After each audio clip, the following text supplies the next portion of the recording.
So, I'd like to talk about building and deploying scalable intelligent systems by 2025. And the first thing I do is I need your help. Because the acoustics of this room, etc., I need somebody in front to please volunteer to repeat questions from the audience. Anybody willing to volunteer to do that? Repeat questions from the audience. Yeah, so somebody from the audience will ask a question, and your job, should you choose to accept it, is to repeat the question. How does that get it on the tape? Because then the acoustics are then I will pick it up from you, right? This is a mic for you. Okay. That's right. Okay. I suppose that's me. Very good. Thank you very much, Andy. Okay, so let's try it. Question. Can we move up a little further and close back a bit? It's hard to get people to do that. Oh, repeat the question, please. Can we over and eliminate the need for Andy? That's right. Come on, guys, move forward. If people would like to do that, no coercion, right? But if you'd like to do that, fine. Come collude with us. Yeah, come. It'll be more friendly that way. Thank you, Croc. And it's perfectly okay to lurk back in the corner if you want to. No problem. Yay, Martin. Yay, yay. Yay, Martin. Okay, so talk about scalable intelligent it should be scalable intelligent systems. This is a leftover slide from days of George.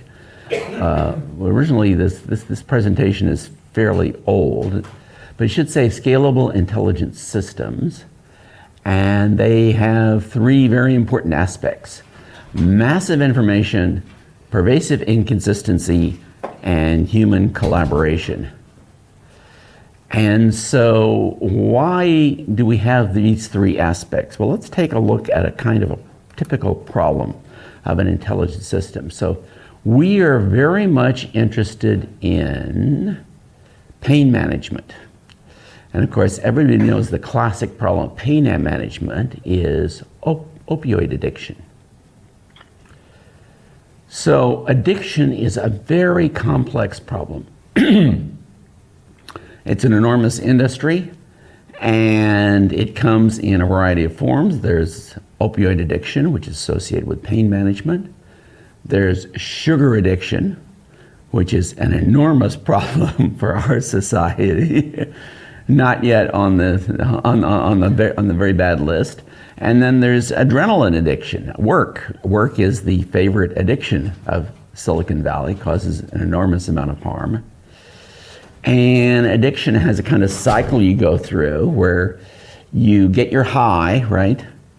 And then you go through a crash, and then you get the craving, and it goes back up to relapse, okay? And once again, you go back for the high, and around, you circle the drain until, in a very small percentage of the case, you get into some kind of recovery, or, it kills you. That's the cycle. And it's based on things like fear, shame, and anger. There's a whole literature on this. So what can we do? Well, it's a very complicated problem. The idea is that if you were to come back here in 7 to 10 years, almost everybody in this room would be wearing hologlasses. Now, some of you will say, not me. This is like my partner for a long time. She said, not me for the cell phone, right? But now, she's just as addicted, all the rest of it, just totally dependent on it, right? And the deal is that this is completely terrible from a human factors point of view. Me trying to talk to you and do this is just awful. And for one thing, I have to keep glancing down and glancing up, right? And for the other thing, this is a very tiny little periscope. And for another thing, after I do this for a while, my hand wants to fall off. Okay. So the idea is you just leave it in your pocket, right? And you wear the glasses. And the minimal viable product for hologlasses is that you can leave your phone in your pocket, and everything you currently do on your phone, you can do with these glasses. That is the criteria for a big player shipping.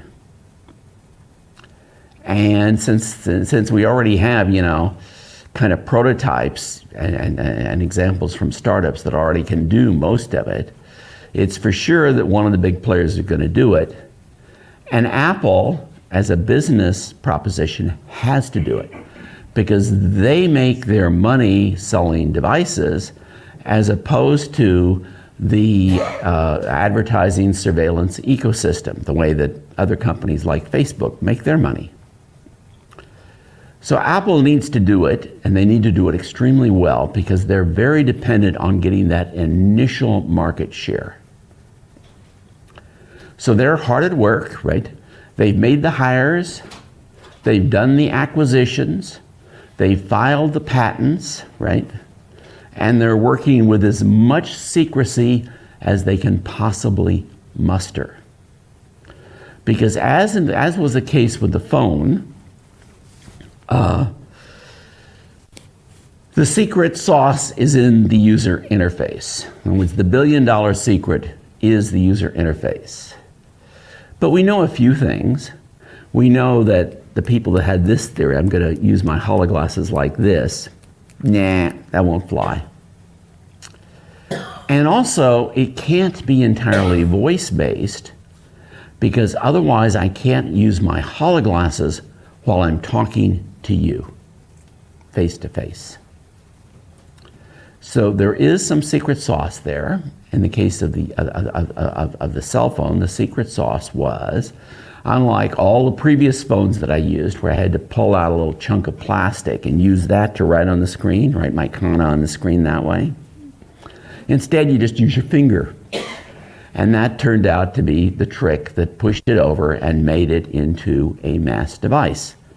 So there has to be similar kind of trickery for the hologlasses in order for them to gain mass adoption. But once you once you have the devices, okay, then it becomes like the problem we had with the personal computers, right? We could make the PCs, but then you have to develop a whole new class of software because the mainframe software just wasn't going to do it for you. So we had to invent Word, and we had to, which actually came out of Bravo, and we had to invent PowerPoint, and we had to invent all these things that we did on the PCs, and then the PC, all those things pretty much transferred straight over to our cell phones because it's just a PC in your pocket. So the same thing's going to have to happen with these glasses. A whole new class of applications is going to have to be developed. And we're looking at pain management as one of these kinds of things where you can make intelligent systems. So what can we do for people in pain besides giving them opioids? For one thing, a sense of community can really help, it turns out, people in pain. In other words, if grandma or grandpa's in pain, being able to interact, in a reasonable way with a grandchild, okay, or with their doctor, or with the medical practitioners actually helps. These kinds of devices will be much better than our current phones are in helping us with exercise, because it can actually watch what you're doing, see what you're doing in terms of your physical therapy and your exercise. It can watch what you're eating. So it can help you with the nutrition. And so they're going to be much more intimate devices, and all of that can help with pain management. And then there's this thing called spirituality. It can help you with meditation. It can provide you with soothing music. It can help you with hypnosis, which is actually a medical treatment for pain. There's a practitioner over here in the medical school I can introduce you to that is shown in a medical study, if you believe in medical studies, how hypnosis can help manage pain. And then there's entertainment. If you get entertained, then all of a sudden your pain doesn't seem to be so bad. And then there's managed medication. You know, it can watch you take your pills. So it's setting, instead of trying to find some kind of surgery or some new kind of pill to do pain management, which are the traditional answers that we've gotten from medicine, right? You set up this ecosystem to manage pain, is the idea. And we'll see. It takes a lot of investment. It's going to take a lot of software. It's going to be complex. But nobody has a better idea. Nobody's come up with the surgery. The pills aren't working out so well. The opioids aren't working out so well. They are necessary in certain cases. If you have a battlefield injury or somebody who's just had, severe surgery, opioids might be appropriate for a period of time. And also, if you have a terminal cancer patient, right, opioids might be appropriate for long-term use. So that is the class of intelligent system that we are interested in addressing in kind of the 2025 time frame, as opposed to toy problems like games like Go, which are intellectually challenging for humans, but not the kind of thing that we're going for. So this gives rise to a considerable amount of complexity. Namely, it looks like it takes a whole technology stack to do this. And I'm going to be talking about these various levels, from the sort of hardware all the way back to down to the bottom, the kind of services that we currently have now, on to how we're going to have to create massive inconsistency robust ontologies, and then put natural language on top of that, and then do experiences with collaborations, gestures, and video on top of that. And then we have these things called Citadels, which offer no single point of failure and fit with the kind of way that the hardware and the software is evolving in order to provide security and latency and performance. But this is the most complex software that has ever been undertaken by a long shot. This is more complicated than the space program, than anything else that we've have attempted. So how to get it done? Now there's some parts of it you can kind of peel off, like hologlasses. There'll be many companies that can make hologlasses if they're capitalized sufficiently. For example, Samsung and LG and Facebook and a few other companies can actually make hologlasses. It turns out it's not trivial to make hologlasses, really not trivial. Now you can make the homebrew computer club version of hologlasses, and Meta has already gone belly up trying. And we have Magic Leap, which has produced the bug-eyed version. But that's not the real thing. That's not the kind of thing that Apple is going to ship in a very few years. They have to be lightweight. They will be mostly battery because you want them to last all day. There'll be very little in the hologlasses other than the stuff for the I/O. Everything else will be in the phone in your pocket, and they'll be communicating wirelessly with that. So that is the complexity and the technology stack that we're looking at. So there's some history. We've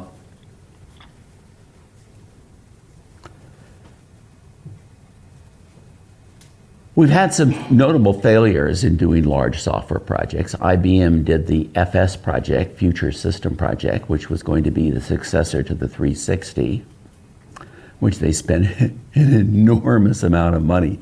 I actually consulted on that one. What a monster that was. And it was a miserable flop. They could not make that thing go. There was a system that finally came out of it, right, that was shipped as a kind of departmental machine.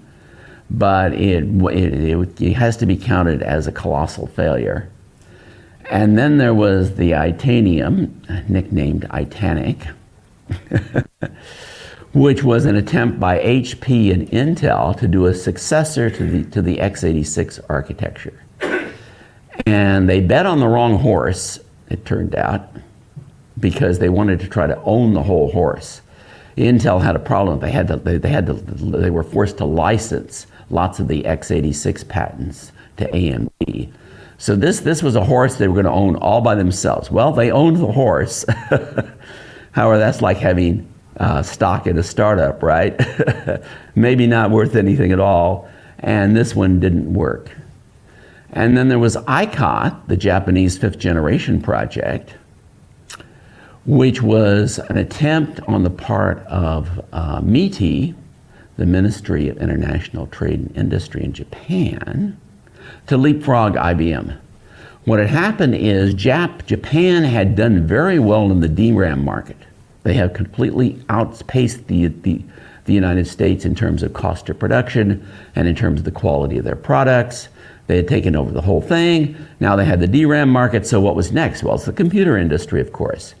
Except they were kind of becoming sensitive to being accused of being copycats. So they said, well, let's leapfrog IBM and go for something, in terms of guarded horn clauses, right? There was this horn clause thing, which came from the UK, which was based on basically a subset of a system called Planner that I did for my thesis. And they thought that would be the way to go because there would be parallelism. And it was supposed to be used for artificial intelligence. And so what could possibly go wrong? And the thing that did them in was an invention by a friend of mine, Ole Johan Dahl, who was the compiler writer for a system called Simula, which was the beginning of object-oriented programming. And so he worked with another friend of mine, Kristen Nygaard. They did Simula 67. And they did it in the great big intelligence system of inheritance, a classic object-oriented inheritance. And you might think that it would be expensive. And so you had all these different kinds of objects, and each object had procedures hanging off of it, called methods. And you might think it would be expensive to call a procedure way out here on the fringes of the tree. But Ole Johan invented this thing called vtables, which enabled you to call a procedure, even if it's out in the edge of the tree, just as fast as basically an ordinary procedure call. It's basically an index jump. So we were doing object-oriented programming. We had fast procedure calls. ICOT was doing this pattern-directed invocation thing. They had slow procedure calls, and they could not compete. So those are some classic large projects that didn't make it.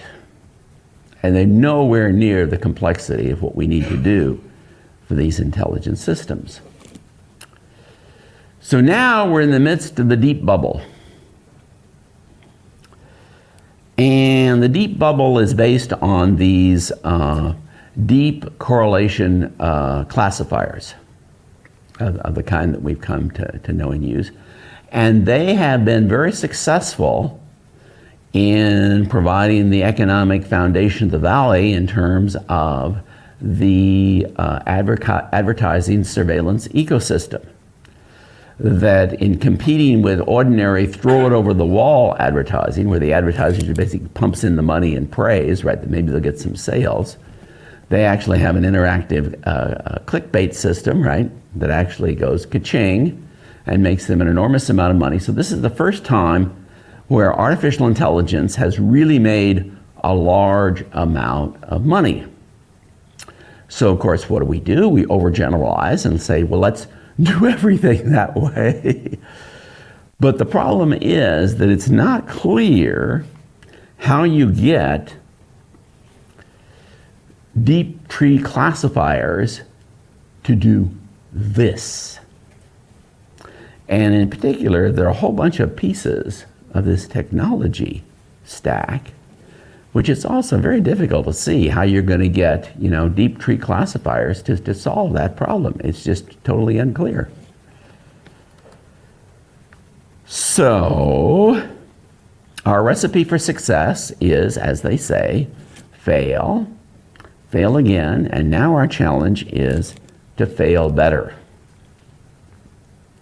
So let's dig in to this technology stack. In particular, let's look at the actor services thing, right? The software. And here, there are things called actors. And actors are the universal primitives of concurrent computation. When an actor receives a communication, it can concurrently send communications to the unforgeable addresses of other actors that it has, create new actors, and designate how to handle the next message it receives.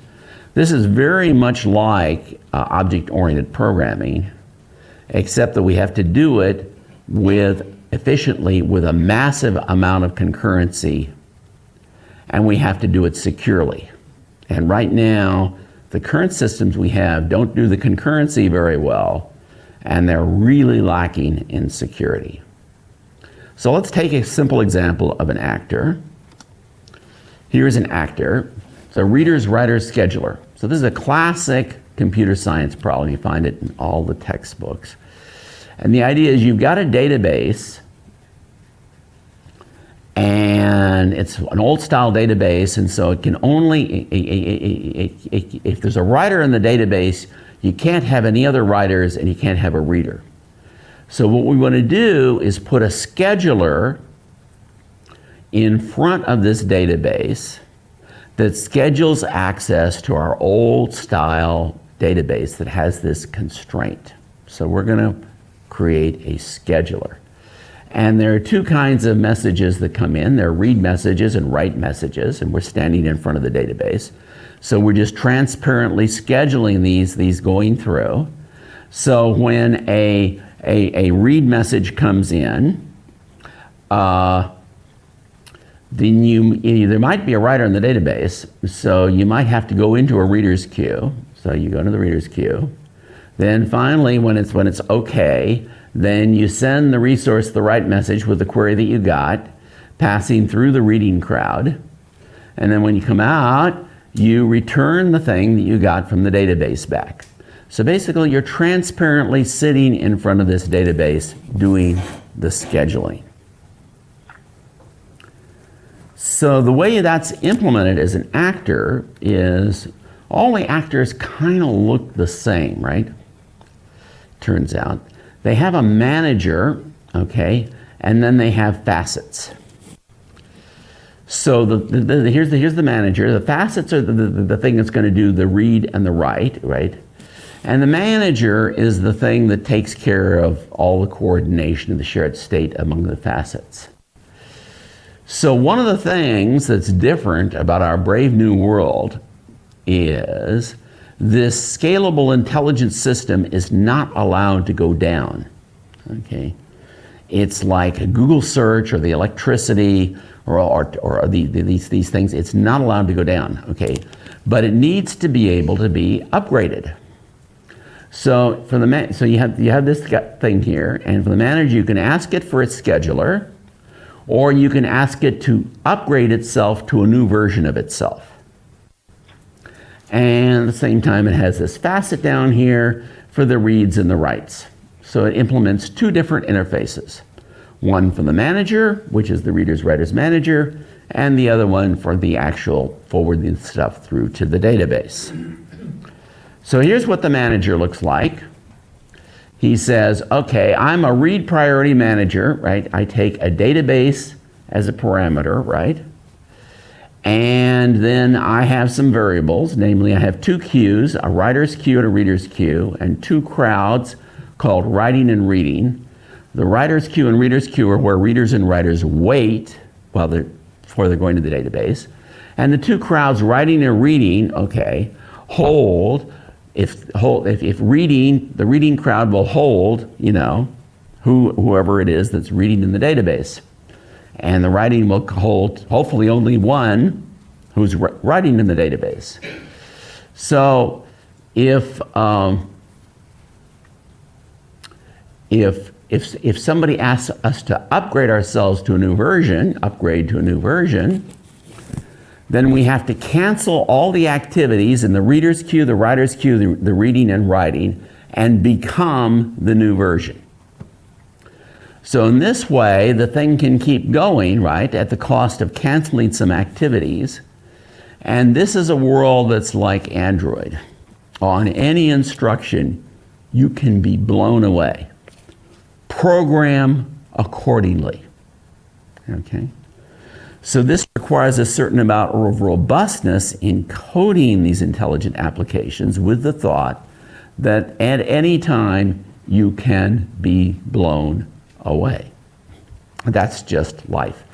And one reason for that is it turns out that these things are going to be implemented on multiple machines that are communicating with each other, and one of your companion machines might go away or become incommunicado at any time, and you have to be able to deal with that. So the next thing is the scheduler, and here's a whole bunch of logic. We can come back to it at the end, but it basically has to do with the in-queuing and the crowds and the scheduling, all the details. But let's just go through one of them that says if I get a read query that I in-queue in the reader's queue, when do I do that? When writing or writer's queue or reader's queue is not empty. Then I actually pass it through to the database, passing through the reading crowd, okay? And then after I come out, I permit the reader's queue. So this is a reader's priority scheduling. So if a reader goes in, okay, then when it comes out, if there's another reader in the reader's queue, it lets it in. So you're going to let all these readers go in together, provided that they're no writers. So there's a little bit of logic here. If you want to, during the question and answering period, we can go through that, but that's not really very important. What is important is that this is the way you make scalable actors. You provide the actor with a manager. The manager has the shared state of the facets, and you implement a number of facets to provide the various kinds of functionality that this actor needs to implement. And that's the general pattern of how you implement an actor. Now there's some differences here. It's not exactly the same as object-oriented programming because you want to have reuse instead of inheritance. The problem with inheritance is that if some class inherits from you, it can impersonate you, which is a huge security risk. You don't want that. So instead, each implementation says, you know, my implementation say, I use this, I use this, I use this, and nobody inherits from me. And you need that because you don't want people to be copying and pasting code.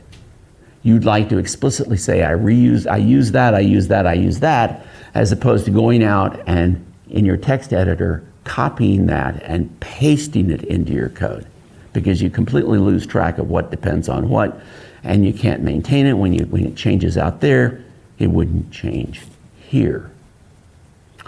So that's a difference. And then there's this principle of induction, that applies to all the actors, which says that if you have some predicate P, okay, if P is true when X is created, and if P is true when X receives a communication, then it's true after it processes the communication, then it's always the case that P holds for that property holds for that actor. So that is the general inductive principle. It's very much like the principal induction for integers. If it holds for 0, and if it holds for I, then it holds for I plus 1, then it always holds. And that applies here because we can show in the case of our scheduler here that there's an invariant that holds, namely if the writing crowd is not empty, then the reading crowd is empty. So if you have a writer in the database, then you're not reading. So those are the basic building blocks out of which these things are going to be made. And now we'll take a look at the next level down, the many actor cores. It turns out that we are going to need zillions of these actors. So to make zillions of them, we're going to need thousands of general purpose cores on a chip. And these cores have to be small, they have to be fast, and they have to be low powered.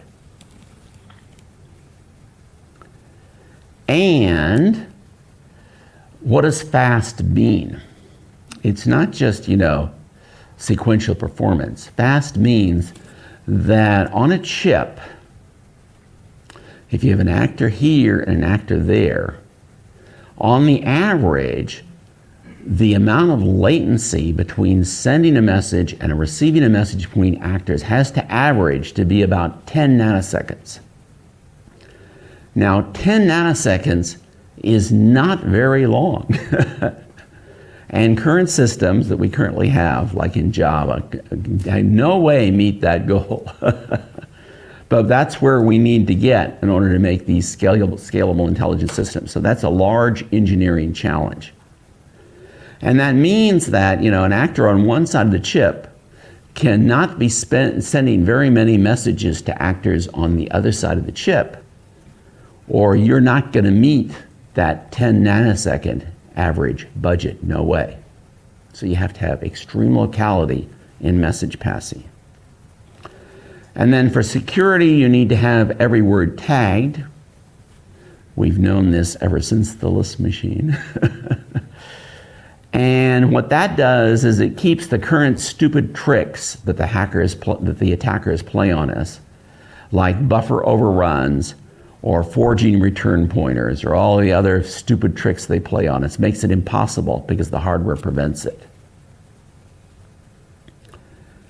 And we need to do the crypto securely. That means we need to put the crypto in a Faraday cage on chip.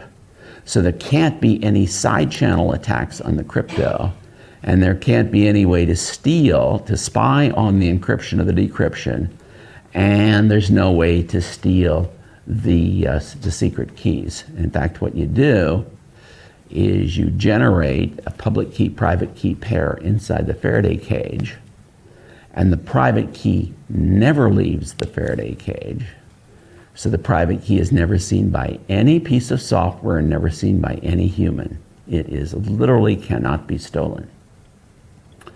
So that's the kind of hardware base that it's going to take to do this.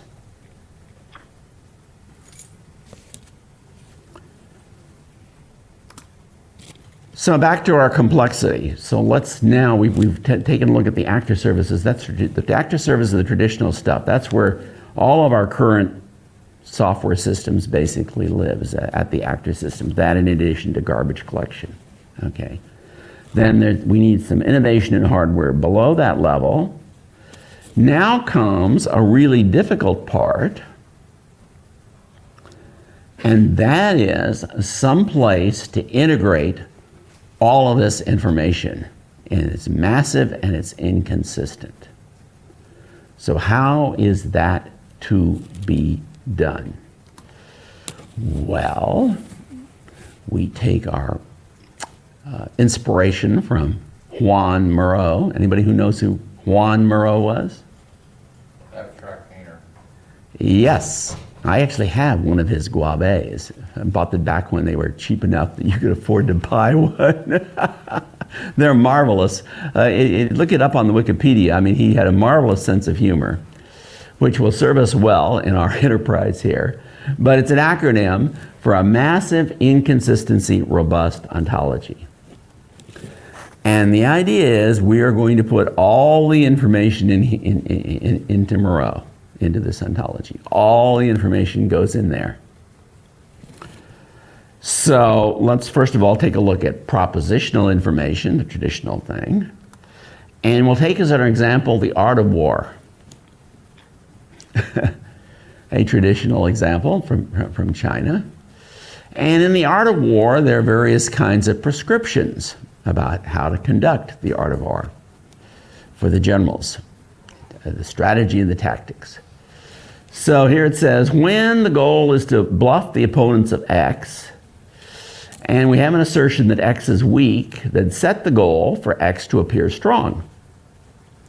On the other hand, when the goal is to bluff the opponents of X, when you have the assertion that X is strong, then set the goal to appear weak.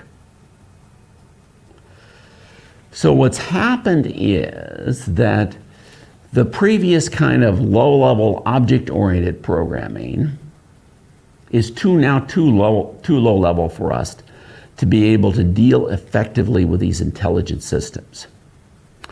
We need to rise to a higher level to something called logic programs. So don't get scared, it's just message passing. It says that when you have a message that comes in that says the goal is to bluff the opponents of X, okay. So the hope is that this can be taught to programmers and they can understand and debug these things without too much trouble. Remains to be seen. It's going to be a speed bump. Just as going from Fortran to object-oriented programming was a significant speed bump for many programmers, as you will recall. So we got another one coming up here. Now, here we have an additional complication that we have multiple overlapping goals. So when the goal is to intimidate the opponents of X, then set the goal to appear strong. On the other hand, when the goal is to bluff the opponents of X, and the assertion is that X is strong, then set the goal to appear weak. You can begin to see that we're starting to maybe get ourselves into an interesting situation. Because if you appear strong, then you do not appear weak. And if you appear weak, then you do not appear strong. And so now we can end up with a situation in which we have inconsistent goals. So in the goal to intimidate the opponents of the Blue Army, a goal to bluff the opponents of the Blue Army, an assertion that the Blue Army is strong. Therefore, from 1, we got the goal to appear strong, for the Blue Army to appear strong. And from 2 and 3, we now have the goal for the Blue Army to appear weak. And that turns into inconsistent goals. Well, in classical logic, if you have a single inconsistency, it detonates the system and you can conclude everything. So what to do about that? Well, what you do about that is you say, well, that's great for classical mathematics, but we're going to have something new called inconsistency robustness. And the idea is we're going to have a reasoning system, a logic, a system in which you can reason about inconsistent information and not have it blow up. At the same time, the system needs to be reasonably intuitive. You've got to be able to explain this to ordinary programmers, and it's got to make sense and hang together. So that has been a very long task, starting with a Polish guy named Jaskowski, way back in the Say it 30s. again? Jaskowski. Spell it? Oh,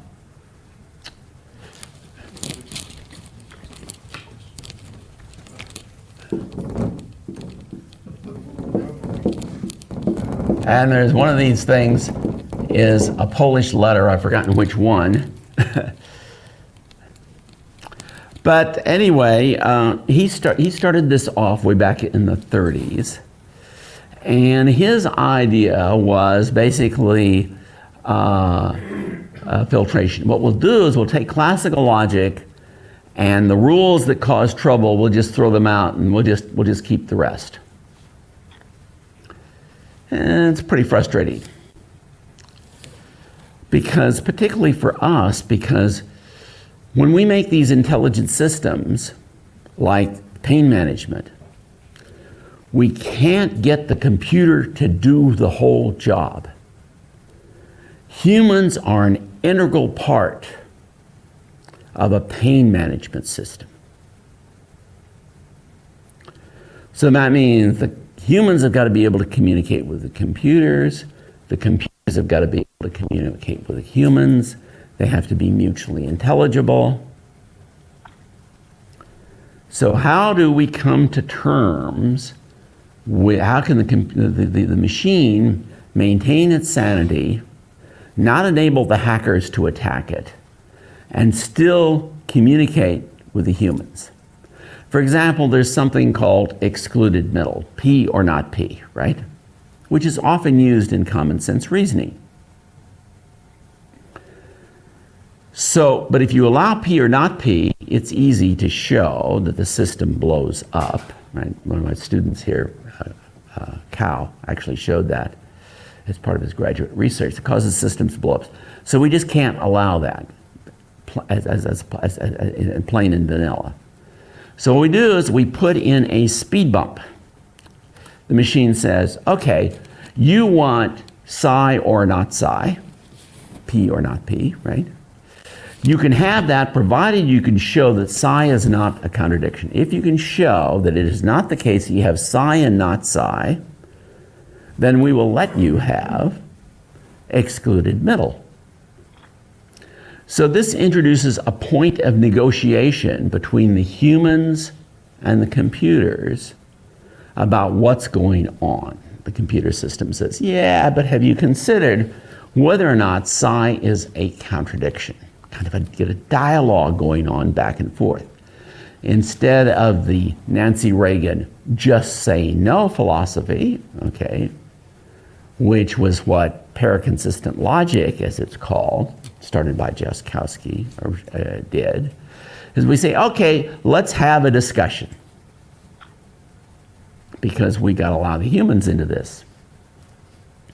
So this little thing here, where you set the thing on the left-hand side of the turnstile, not psi or not psi, that is a speed bump that the computer puts in to prevent it from being exploited, and as a point of discussion with the humans involved in the thing, because the human wants to use excluded middle, and we don't want to just say no, right?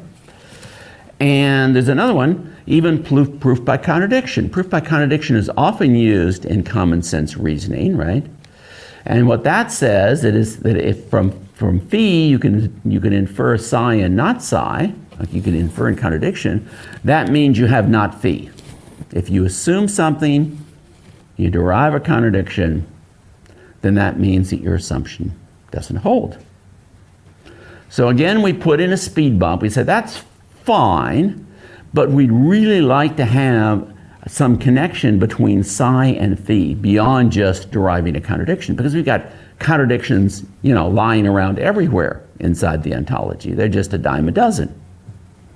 So you put in the speed bump that psi has to infer not phi, and not psi has to infer not phi, as points of discussion with a human. You raise it with them. Say, hey, look, what do you think about this? Again, turning it into a dialogue. So this is the general kind of approach for scalable intelligent systems. You got to get the humans involved, and you want to have a discussion, and you want to keep out the hackers and the attackers, and you don't want to lay down arbitrary rules against the humans. So that is the general approach here on how to deal with all of these tremendous number of inconsistencies. And it being an ontology, right, we have this tangled hierarchy of things that do inherit from one another. So we also have these, in addition to these propositions, we have descriptions, right? The famous, John is a man is immortal, therefore John is immortal. So again, we go back to the art of war. So here we have something's a bluffer and weak is in the description appears strong. Something that's bluffer and strong is and appears weak. And again, we have multiple overlapping descriptions. So we have an intimidator is in as an opponent that has appearance strong. And a bluffer and an opponent that has appearance strong is in an opponent that has appearance weak. So in addition to constructing the propositional side of the world for our ontology, we also have to do the descriptive side. And then you have opposite description once again. An opponent that has strength strong is not in, is in the complement of an opponent that has strength weak. And an opponent that has strength weak is in the complement of an opponent that has strength strong. And again, we have inconsistent descriptions. And we use the same kind of tactics for dealing with inconsistent descriptions that we use for dealing with inconsistent propositions. So that is the general approach for how to do this. And we're going to see how well it works out in practice. So what about statistical information? We've got a lot of that. And again, we can't just say throw it out or don't use it. It's valuable, right? And in fact, some people have made a religion out of it. They think that the data is king, right? Well, sometimes the data is not king, right? Sometimes the theory is king. Like, for example, there's a famous Michelson-Morley experiment where, well, actually, that was the case where the data was king. The data actually defeated the previous theory and supported the new theory, so never mind that. Okay, but we do want to incorporate all of this statistical information. But we'll have to do this with some degree of sophistication because it turns out to be alarmingly easy to hack these deep correlation classifiers. And here's a famous example. The thing on the left is the original image, and it's classified as 98% confident, 95% confidence that it's a cat. The thing on the right looks kind of similar, 98% confidence that it's a toaster. So it has been hacked. But this is quite alarming because given that we have humans involved in this, how do we explain to a human that this has been classified as a toaster? They're very curious why. We don't know why. And how to debug it? We don't know how to debug it. So that's not so good. And then it started getting worse. Once the hackers get going, they really get going. So here we have some other interesting examples. Here we have the I don't know whether you can see this very well. Leftmost image is a bus with certainty. But the next picture over is sort of the underside of a bus, and that's 0.99, a garbage truck. And the tilted bus is certainly a punching bag. And the bus on this, tilted across the side of the road, that is 0.92, a snowplow. We're in trouble, my friends. Okay, down here we have, take the one at the bottom, fire truck, leftmost, 0.99. But if he's come off the road here, then he's a school bus, 0.98. If he's upside down, fireboat, 0.98. And this guy who's totally upside down on the road is a bobsled, 0.79. Now, the thing is that we just created these classifiers and we put in a database of images and we trained them up on those images, and we don't know how these image classifiers work. What could possibly go wrong? Well, then it got worse. People figured out how to make robust adversarial examples. So they actually made a turtle, 3D printed a turtle, okay, as an adversarial turtle. Doesn't look very adversarial, but it's very reliably classified as a rifle. This is not good from every viewpoint. It looks like a rifle to the classifier. So we're in trouble. Why are we in trouble? The reason that we're in trouble is we have a profound failure to communicate. The deep correlation classifiers don't understand concepts in any way, shape, or form. And what is it they're lacking? They're lacking in modularity. They're sort of take the thing as a whole. There's no independent modules inside the thing. And it doesn't provide any kind of argumentation based on evidence. But nevertheless, we'd like to have these classifiers. They can be useful. You have to take results with a grain of salt. So the proposal is to put the correlation classifiers into the massive inconsistent robust ontology, to train them up concurrently, to monitor the results, and debug them against one another. So sure, you don't say no to the classifiers. You say, come on, we'll take you. We'll put you in the ontology. We'll have you. No problem. We'll incorporate you. You're fine. So, who famously said, embrace and extend? So that's the idea, is to incorporate them and put them into the ontology. And then we're left with MIRO having propositional info, descriptive info, narrative info, statistical info, all these kinds of information.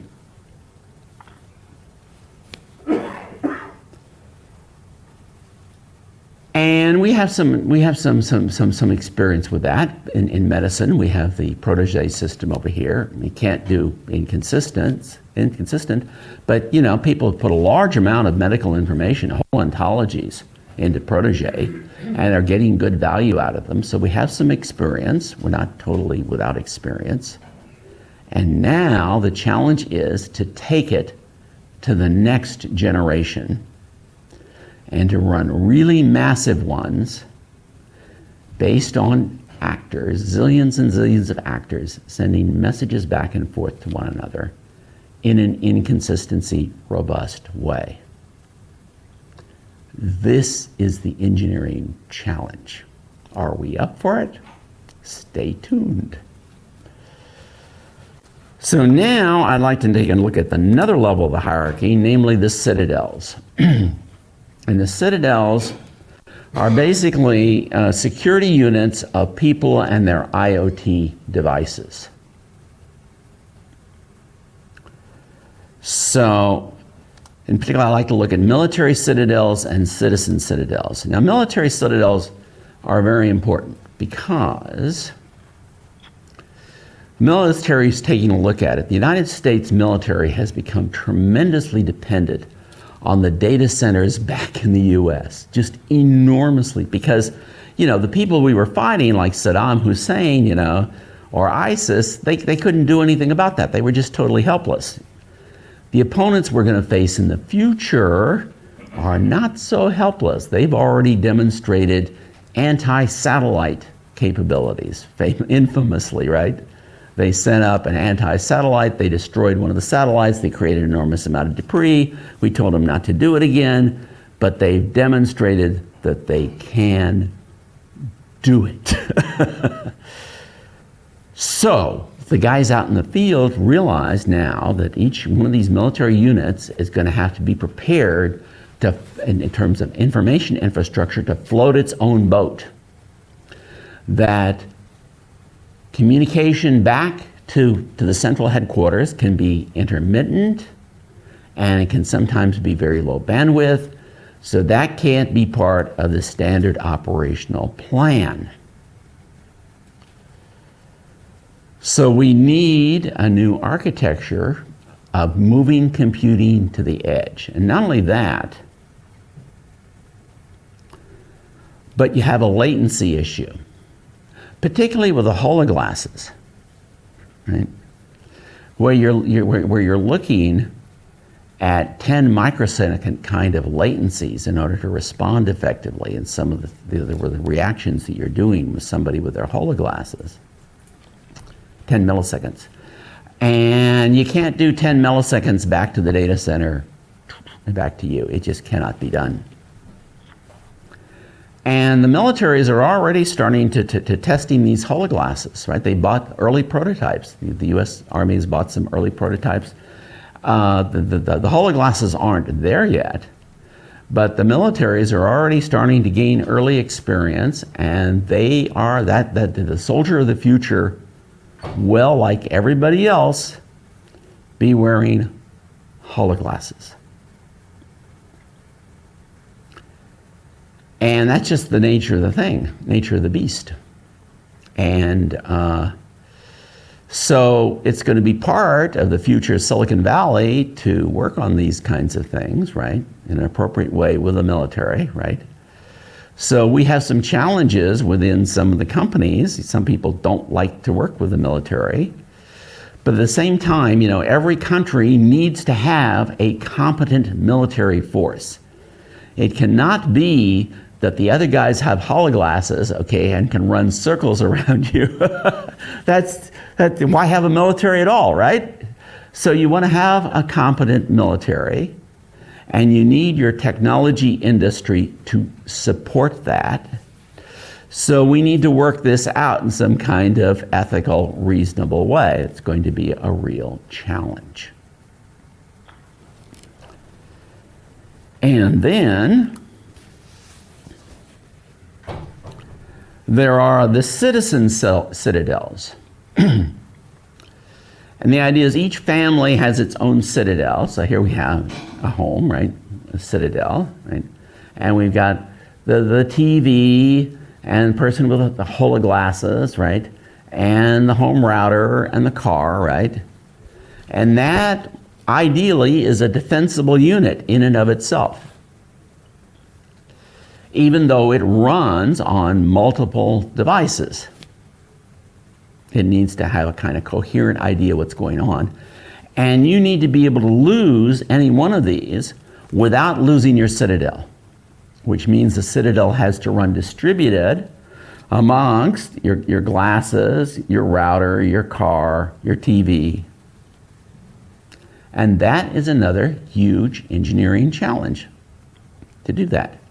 And at the same time, of course, you'd like to back this information up into some kind of data center someplace, but you'd like to encrypt it with your public key. so only you can get it back and read it.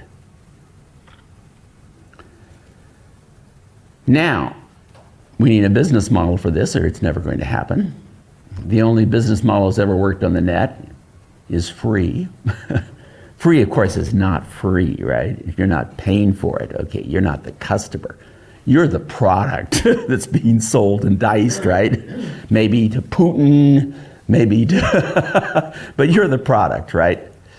But if you can keep your most sensitive information within your Citadel, then maybe there's another business model, namely, maybe the Citadel can stand as the intermediary between you and the merchants, in which you'd actually like to buy things, the merchants would like to sell things to you.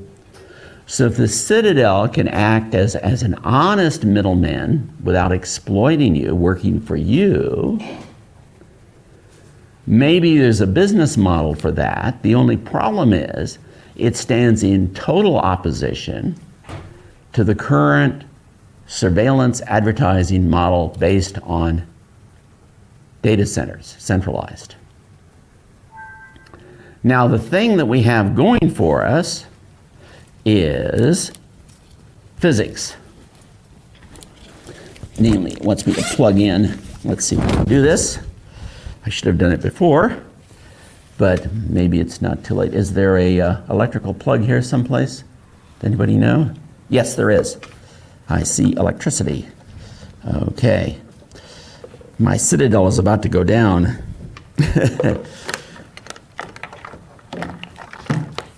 Okay. Now, we plug it in.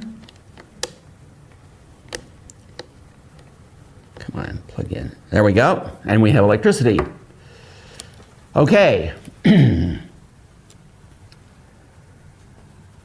So that is the challenge, is can we pay for the Citadels, right?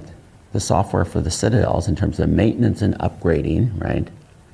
Based on this kind of model of serving as an intermediary between the family and these merchants out there. We don't know. There's some people in Germany interested in it, and who knows? Certainly the investors in Silicon Valley don't seem to be very interested in funding this kind of thing.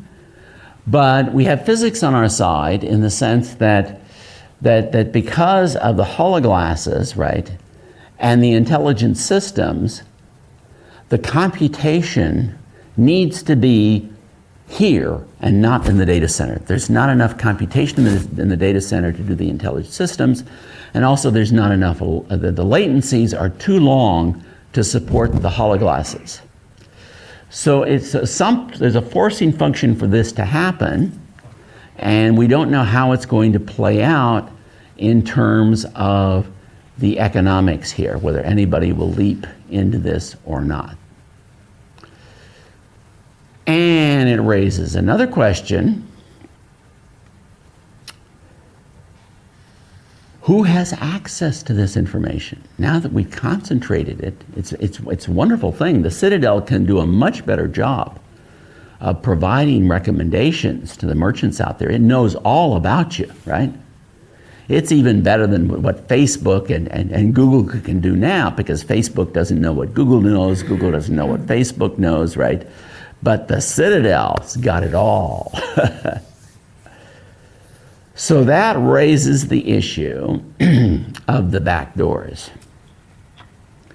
And there's this thing with a wonderful name that these security guys came up for, NIBOR. It stands for Nothing is Beyond Our Reach. And they mean it. So it's mandatory backdoors in which they require a different public key in each device, a packet that arrives over the internet that decrypts using the public key, is a bootloader for a difficult to detect virtual machine that takes over your machine, takes over your phone while you're talking on the phone. This is enforced by registering the devices of manufacturers, so your phone won't connect to the public internet unless it can so be taken over. And the device requires that any device that connects to it can also be taken over. Now, this is really something. This will take some infrastructure. But this is the same kind of infrastructure that we currently use for our nuclear command and control system. So it indeed can be built. And it can be built securely. Because they've thought this through. For example, you might say, there'll be a bug in the virtual machine that they install on my phone. They say, yeah. They say, we know that. As soon as we find that bug, we'll take your phone over again using this very same means, and put in the patched VM. So this is a very, very secure way of doing things. So you might say, well, maybe there's a workaround. So what a workaround? Here's a workaround that's actually been used in practice by the hackers. And that is, you have the phone on the left, okay, it's on the public internet, so it has been taken over. And the phone on the right, okay, is air-gapped. It's never been on the internet. You put them face to face, you plug up the microphone, right, and the speaker of the one on the left. You talk to the one on the right, and then you use encrypted communication between the two. This has actually been done. So what do the security forces do about that? Well, they've taken over the one on the left, right? One of the things they've done is they try to subtly disrupt the one on the right, so you'll give up and go back to using the one on the left. And the other thing they can do is they can just, since they've totally taken over the one on the left, they can detect that you're doing that and just cut off communication with the one on the right. So that's kind of a spy versus spy kind of thing, but they have all the advantage because they've totally taken over, completely taken over the one on the left. Okay. So NIBOR is an inconvenient truth, to use famous words, Mr. Val Gore. It's an inconvenient truth for two camps. The upstream camp and the downstream camp. The upstream camp, this is the EFF, the ACLU, and some cryptographers, right? And they claim the problem with NIBOR is the hackers can get in or the foreign intelligence agencies can get in. And it's pretty clear that that's not the case because no country is going to deploy this. We're not going to deploy it, okay? If there's any chance that the foreign intelligence agency can get in and hack this thing, right? Just like we don't, we try as best we can, just like we don't deploy a nuclear command and control system with the thought that a foreign intelligence agency can get in. So there are good engineering ways to deal with that. For example, what you do on each one of these devices, on the private key, you have to hold the private key, is you split it into 5 parts. You have 5 different command centers, right? So you need 3 Benedict Arnolds to subvert one phone. That's pretty good. It's hard to get 3 Benedict Arnold generals out of some opposing army. Then downstream, the question is, what does the government do when it gets the information from these back doors? There are huge problems. They can be used for blackmail, it can be used for political intimidation, it can be used for corruption. For example, J. Edgar Hoover used this backdoor information by intercepting the calls between J. Robert Oppenheimer and his lawyer against him in trial for Oppenheimer's security clearance. So there's a denial on both sides. On the upstream side, the EFF, the ACLU, and some cryptographers want to claim that they can't do it, right? The problem is that they can do it.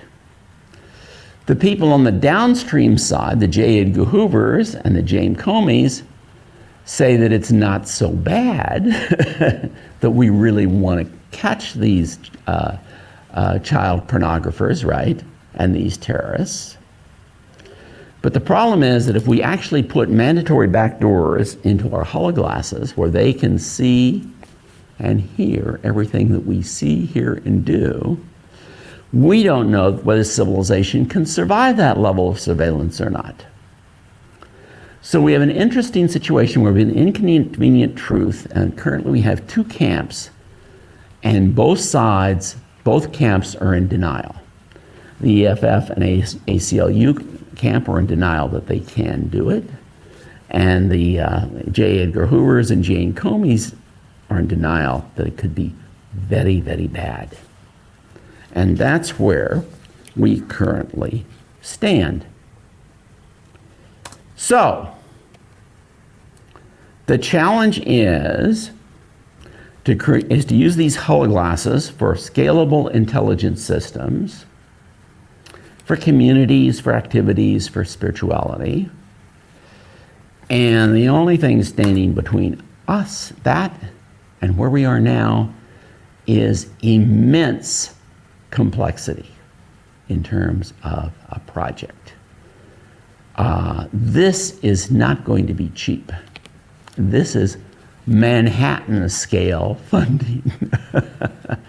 Now it can be distributed. You can get, the hologlasses can kind of be split off some, and the actor many-cores can be split off some, okay? But the heart of the thing is going to be really difficult. The massive inconsistency, robust ontology, the matrix, the natural language stuff, my colleagues, Dan Flickinger, Emily Bender, and Ann Kopek, and the experiences, the stuff being done at UC Santa Cruz on making interactive experiences, and then putting all that inside the Citadels.